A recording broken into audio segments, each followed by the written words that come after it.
conclude with some high school hoops. It's the visiting Barnum Bombers and the Proctor Rails. And right away, Carlos Beckstrad goes to work, gets the layup, and the night's first bucket. Proctor with possession now.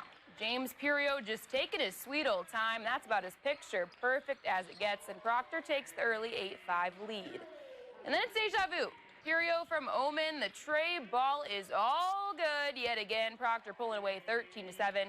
But have no fear, the Bombers have answers. Hayden Chabanu from the corner, as simple as that. It's still a 6-point game. Chabanu was hitting them everywhere and anywhere from outside of the paint. With that bucket, it's now an 18-15 ball game. Rails still leading, and that's how it would continue as the Rails earn the upset victory over the Bombers, 58-48, the final. Very good. Thank you, Alexis. We got a little snow headed this way. Yeah, definitely.